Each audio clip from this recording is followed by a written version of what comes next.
Hi everyone, this is Bruno Travel Channel. I'm Mario, and this is my mom, Maribel. This is our trip in Japan. Please like and subscribe and catch the other episodes for a lot of Tokyo. This trip was during the springtime. Welcome to Kabukicho, an entertainment district in Shinjuku.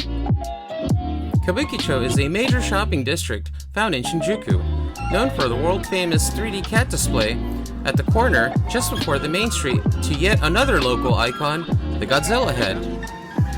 The Godzilla head is a cultural legend and has millions of fans all over the world. From noon to 8 o'clock, Godzilla terrifies bystanders below with a light and sound show. Pretty fun. The show is usually at the top of the hour. Kabukicho is known for amazing shopping, and a store you'll definitely get used to here. Uh-oh, here it comes. Welcome to Don Quixote. With its catchy tunes, you'll never want to leave. At Don Quixote, you can find just about anything. From traditional snacks, shoes, a hairdryer, extra luggage, alcohol, and more. This is definitely the place to do your souvenir shopping. I found some old friends that totally have to come home with me. All that shopping made me hungry. This time we check out a top competitor to Sushi Row. From our last episode, we check out a conveyor belt sushi restaurant. This one is called Kura Sushi. Similar setup to the other chains, the quality and prices are great, and I'd say Kuras are found more often. I love Kura, and you will too. Okay, I gotta get out of here. My belly's gonna explode, but not my wallet, so I guess we're okay. Before taking off to our next destination, I have to walk off all that food. Welcome to Shinjuku Station, one of Japan's busiest stations. This one, I warn you, you'll get lost. Even the locals have issues here. It is a huge station with many levels and tons of shopping. I think what made it harder was some of the remodeling going on. Anyways, right next to it, we stopped by Yodobashi Camera, an electronics giant we will look more into in the following episodes.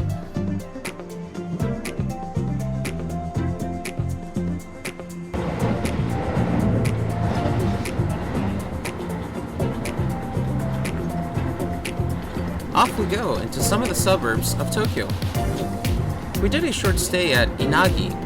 We were really curious about suburban life in Japan.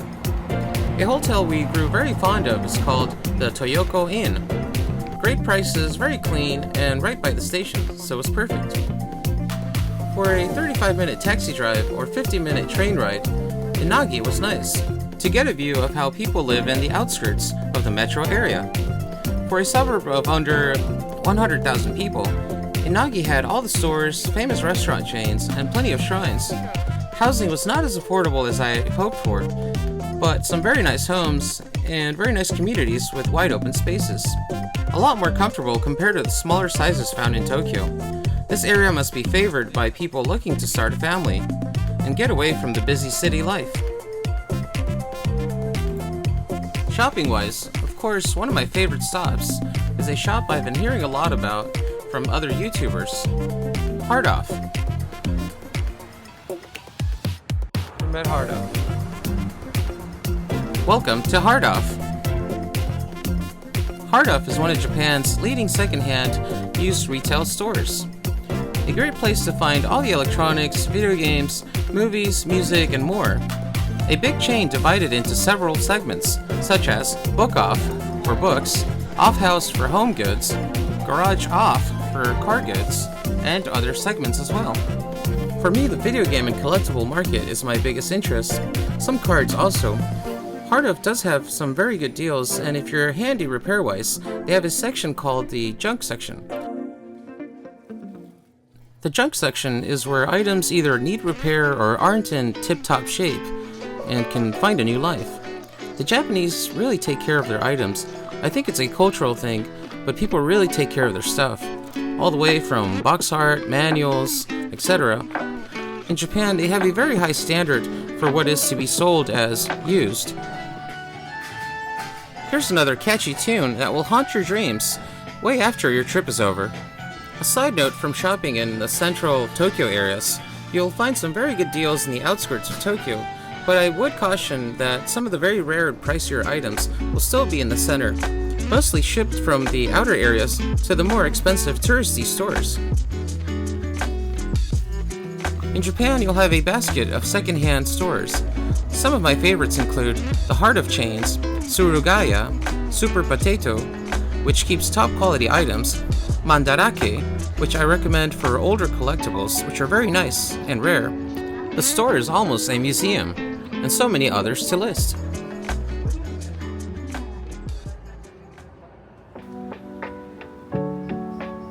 One last stop before we leave Tokyo, we stop by the Imperial Palace grounds one last time. As mentioned before, the sakura is very temperamental and weather dependent. Before heading to the next top destination, we had to see more of its bloom. We have a much broader episode in the channel covering the Imperial Palace, so make sure to take a look. The grounds definitely had a lot more to offer in terms of flowers. I'm not a fan of filming on cloudy days, but I'm glad we took a look.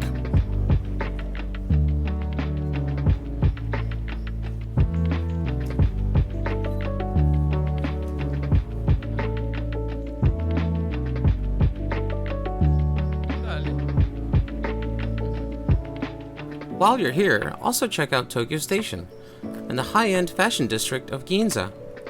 Spring might have its gloomy days, but you definitely do not want to do summertime. Even the Japanese dread it for its high humidity and high temperatures. Another natural surprise is the level of bugs that come out. One I think is neat is the cicada with its loud chirp. Feels very Japanese to me.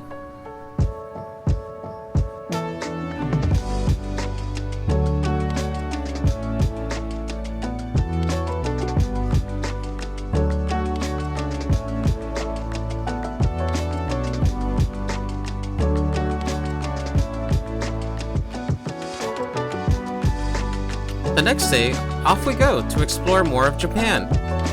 For the most efficient and cost-effective, the Shinkansen is a great option. For two people, expect high-speed train fare between $180 and $250 plus for the farthest parts of the country.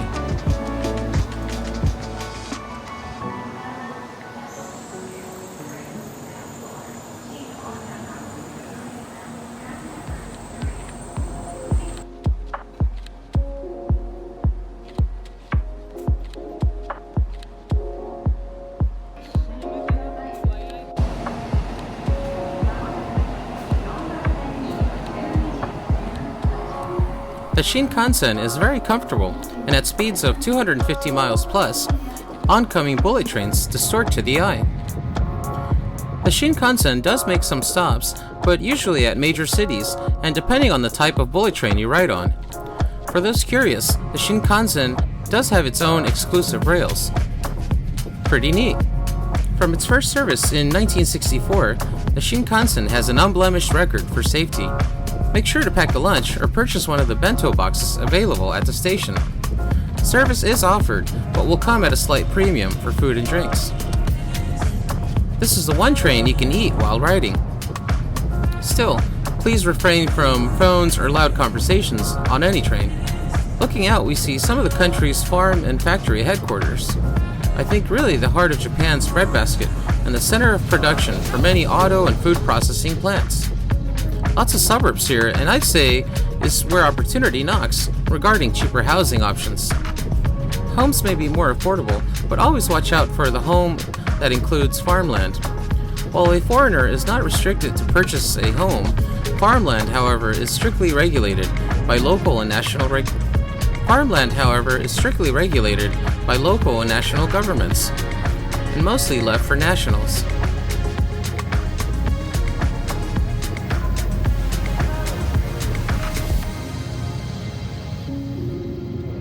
Heading south of Tokyo, the weather is not as aggressive compared to going up north.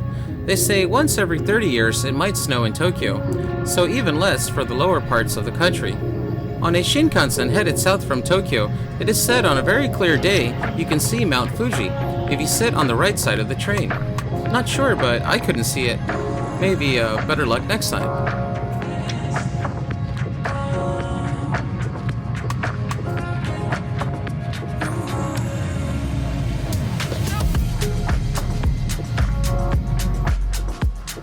Welcome to Osaka. This is Japan's third largest city by population in Japan. With a total of 2.6 million, this city has everything and nothing to envy from Tokyo. The entire trip took us about 2 hours and a half. Not bad.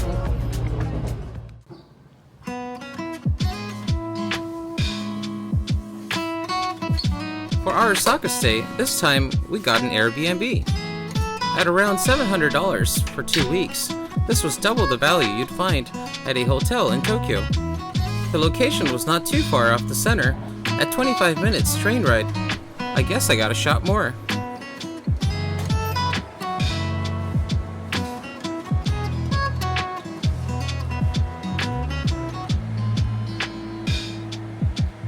We love Airbnb for its convenience and comfort, just like home. A kitchen really doesn't worry me, but having a washer is a huge plus. Much pride is taken here in hotels and Airbnbs, and the cleanliness shows. If you can do without hotel breakfast and like a little more freedom, Airbnb is a great choice. Alright, time to explore some more.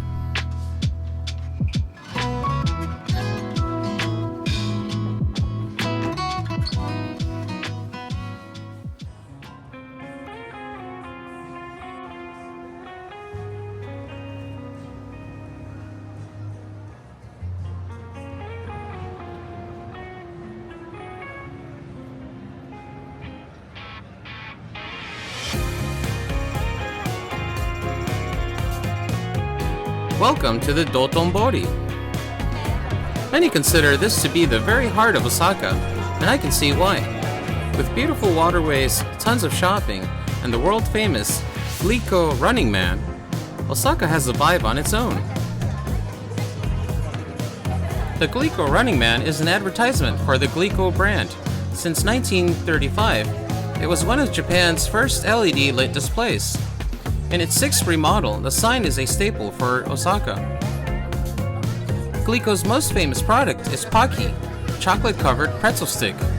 I had no idea.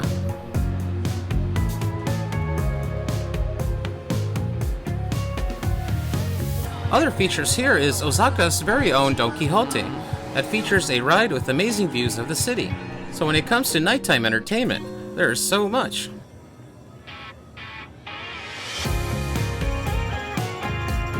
I hope you liked the video. Please like and subscribe, and stay tuned for a lot more.